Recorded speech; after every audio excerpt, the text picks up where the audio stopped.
پروفیسر ډاکټر مسعود الرحمن صاحب حفظه الله زما د بیمارۍ خبره دا خبرې زه چاته نه کوم خو نن ستاسو مخکې واضحه کړم.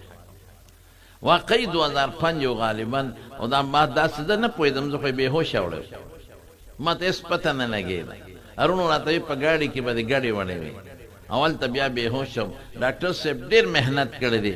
د دوی د هغه احسانات او د دوی ډیوټي مو خو مینه وه، ډیوټۍ سره مینه محبت د ده په زړه کې د علماو د طالبانو ډېر محبت او مینه پرته ده. نو دوی د ما ډېر ښه علاج وکړ او زه آی سی یو کې پروت وم. دا یو خبر ذهن کې واچوئ. دور حدیث طالبانو ته مې ویلې وه خو عوامو ته مې نه ده کړې. دغه وخت زه چې پروت وم په کټ کې نو ما یو خوب ولید او زه په هغه ورځو کې په دارالعلوم جامع اسلامیه تنګي کې مې د حدیثو درس کاو.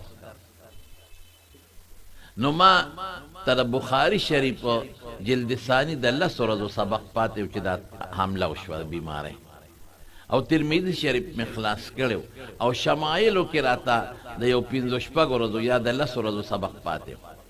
نور کتابونه خلاص. بخاري کې د 10 ورځو سبق پاتې او په تیر شمایلو کې راته شمایل ترمذي کې د 10 ورځو سبق پاتې او ترمذي مې خلاصه کړی. نو زه خوب وینم امام ترمذي رحمت الله علیه ولاړ دی ما سره خوا کې په دې بېهوشۍ کې خوب وینم. نو ما ته وایي څنګه مې ناجوړه یم، مې دم را باندې واچو چې خدای مې ښه کړي. او ما وایي ستا کتاب راته پاتې دی، د 10 ورځو سبق راته پاتې دی، نور مې خلاص کړی چې خدای مې جوړ کړي چې ستا کتاب ووایم. نو امام ترمذي صاحب ما ته وایي وی نه وایي زما کتاب دې خلاص کړی دی او د امام بخاري صحیح درته د 10 ورځو پاتې دی. نه د هغه الفاظ دي د امام بخاري صحیح. وی زما کتاب دې خلاص کړی دی او د امام بخاري کتاب صحیح درته د 10 ورځو پاتې دی. زه ورته یم چې نه ستا کتاب مې نه دی خلاص، ستا راته د 10 ورځو پاتې دی. اوس ټیک وایي او زه په خوب کې یم نه. ما ته وایي نه که نه زما دې خلاص کړی دی. دا ګوره عجیبه ده. او د امام بخاري صحیح درته د 10 ورځو پاتې دی. زه ورته بیا یم چې نه هغه مې خلاص کړی ستا پاتې دی. زه دې زړه کې غوسه شم چې کتاب زه ښیم او ته ما ته وایې چې درته پاتې دی او تا دې خلاص کړی دی. بیا ما ته وایي مسکي شي وایي یو زه زما کتاب شمایل هم درته د 10 ورځو پاتې دی. ګوره عجیبه ده. حالانکې د هغه خبره ټیک وه چې بخاري شریف د 10 ورځو پاتې شمایل هم. نو په مې دم واچو چې دم یې واچو بس خدای پاک زه ټیک کړم او سترګې مې وغړولې. ډاکټر صاحب ته پته بیا دوی رالل. زه لاړم پاسېدم هغه ډاکټران نه پرېښودم وایي ته به نه وځئ. ما وی نه پاسېدم یو بړ و د هغې لاندې مې اودسمات یې راکوټې اودسمات او زما غرور په ټېلیفون لګیا دی. وي خبرې مو کړې ټیک زه یم دا څه ګډې وړې دی وایي زه لا ناجوړه کله وم. نو دا د خدای پاک احسان دی. زما وروڼو ګورې زه تاسو ته بنیادي خبره کوم. دا روغ صحت ژوند مرګ اولاد عزت ذلت ټول د الله په لاس کې دی. دا دارو او ډاکټر ډوډۍ دا ټول اسباب دي. زما یو دوستو یو عجیبه نکته درته ویم دلته. هغه د زړه بیمار شو نو هغه یې یوړ اسلام آباد ته. نو چې راغی نو ډېر وارخطا و چې مونږ یې تپوس ته لاړو. زما د ترجمې شاګرد مو پروفیسر م.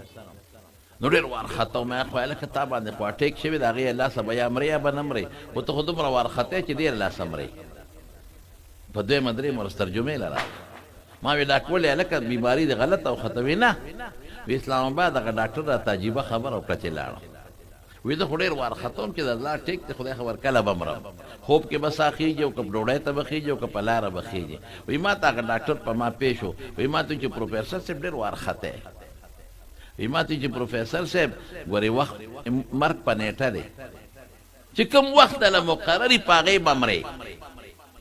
یو سیکنډ دله نه مونږ وخت رستو کولی شو نه دله یو ورځ زیاتولی شو چې د تاله یو ورځ زیاتوم او په 1000 روپۍ یا په 1500 پیس تاله ورځ زیاتوم ځان لی ولې نه زیاتوم. تاله یو سیکنډ نشو زیاتولی. نو بیا راته وایي چې ښه نو پروفیسر صاحب ته به وایې چې بیا دا ډاکټر نه علاج ولې کوم ځکه مرګ خو په نیټه دی په هغه خپل ټیم به مرو. نو وی دا ډاکټر له چې تاسو زه علاج کوئ وی دا دې دپاره چې هغه خپل وخت له لږ په اسانه ور ورسئ. په تکلیف نه یو لږ په اسانه هغه ټیم له ور ورسئ. واقعي جون مرګ د خدای په لاس کې دی. نو زه خو ډاکټر مسعود الرحمن صاحب محترم ته ډېرې دعاګانې کوم، ځکه ظاهري سبب زمونږ د جوړېدو خدای دې ګرځولی دی. ور وجود خدا الله، خدا ظاهري اسباب باندې خو موږ مکلف یو. علاج حضور پاک کړی دی، دارو استعمال کړی دي، ډوډۍ خوړلې ده، زغره استعمال کړی ده، ګرمۍ یخنۍ نه ځان بچ کړی دی، حفاظت یې خپل کړی دی، نو ظاهري اسباب باندې موږ مکلف یو. نو ډاکټر مسعود الرحمن صاحب محترم زما ډېر ګران دی، په ما ډېر مې خوښ دی. د مخکې نه ویم خو موږ په درسونو کې دته دعاګانې هم کوو. ګورئ د بچې د بلال صاحب هغه ته موږ دعا کوو ډاکټر صاحب چې خدای پاک یې رده په ځای باندې کښېنولې کړي او دله الله روغ صحت ورکړي. دې د علماو داسې خدمت کوي چې د حد نه وتې. زه چې له دله کلینیک نه وځم نو زه وایم چې په سر څادر واچوم، ځکه بار خلک ټک ټک کوي، وایي د دونه ټیم دی ورسره واړه. نو په منډه تختمه خلک مو یوي دا ده ورسره دونه ټیم واړه. نو زما وروڼو داسې ډاکټرانو باندې موږ فخر کوو. الله یې دله روغ صحت ورکړي، دراز عمر دې خدای ورکړي، الله دې په بچو او ټولو دوستانو باندې خوشحاله کړي.